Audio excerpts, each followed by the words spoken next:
So off the beaten path, where most rafters don't see, are these fences, and they are stretched in oval shapes, about 40 feet long, 4 to 6 feet wide. Presumably there to protect the vegetation. The more the vegetation grows, the less erosion occurs. I presume that's why they're there. But these ovals stretch for miles. In between each oval, these 10-foot wide sections where people can walk through, people or animals. The fences themselves have become a little dilapidated over the years and definitely aren't doing what they're supposed to. Underwater here, you might be able to see the fence laying down and rusting, bottom part of it buried in the mud. What will happen is that the top part of the fence that's exposed to the open water will rust much faster, and the part that's buried under the mud won't. So you'll have these spikes sticking up just under the surface of the mud, and some unsuspecting animal or person will come along and step in the mud thinking that it's nice soft mud and have a nice rusty spike every 2 inches poking to their feet. Found this one interesting. Behind this fence is a log, and on the log is a dead salmon, and it's been placed across like an animal had been pecking away at it or chewing away. Looks like it was dragged across by an animal. Another one over there. The interesting part is I don't see a place in this fence where an animal can get through on the surface. So I guess what we're talking about is an animal that got through below the surface. Here's an example of a part of the fence that's breaking through. Maybe a little difficult to see, but all these wires here are broken and bent. And you can see, aimed right towards this fish, that the wiring has been bent inwards. So an animal, I'm guessing a river otter, pushed its way through the bottom of the fence where it's rusting through here. These sticks here are freshly chewed by beaver, and I wondered how they got in there. Now just below these sticks is another place where the fence is rusted out at the water line. It's a hole just barely big enough for a small beaver to get through.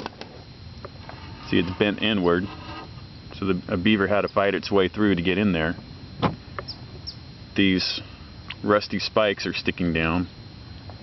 You know, beavers have pretty thick fur and they're probably just fine, but beaver had to fight its way through the fence to get to some food. And then you can see the freshly chewed sticks behind or underwater there where it actually ate. Another interesting thing about this spot, where this hole is in the fence, is just underwater you can see lots of clam shells, freshwater clams, one of the favorite foods of the river otter. It's a popular section of the river just above Anselhoffen Park. And you can see that the fences here are falling apart. This is a natural shoreline through here. Place where the river's doing what it wants, what it normally does, what rivers do. Oh, there goes some salmon. More salmon. Lots of salmon. Probably just floated right over a little spawning ground right there. But I don't know if you can see, but right here in front of me is where one of the fences used to be. Last year we had a fairly good flood. I think it was 30,000 cubic feet per second. Pretty good flood for the American River. But if you can see in these bushes, the entanglement of an old fence. Here's a rebar right here holding up the fence. This is all fencing right here. Of course, the flood just shredded it, tore it apart. The river did what it normally does, and that's just scour things and move them. Here's the skeletal remains of another fence. You know, I'm sure this was difficult to put in. Unwind the fences and pound all the rebar stakes in. But it's going to be even more difficult to take out. I sure hope the plan wasn't to let it just rust free. Here's the reason why I'm more agitated about this. My son and I found this the other day. It's a buck. Dead buck. What you don't see in this shot is why it died. Underwater, its head and antlers are right at the bottom of the river.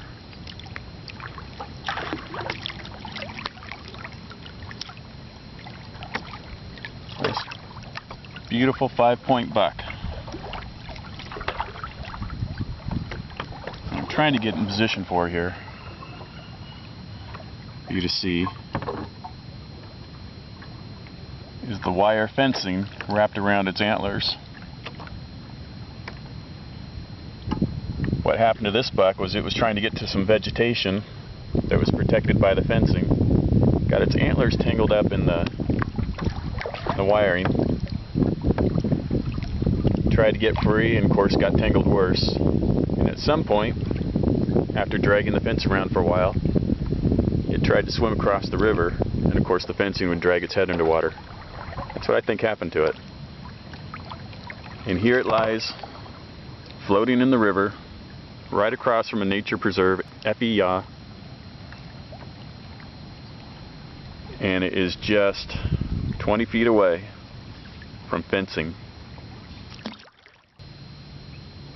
Another reason why I think these fences should go. They're rusting out, it's time for them to go.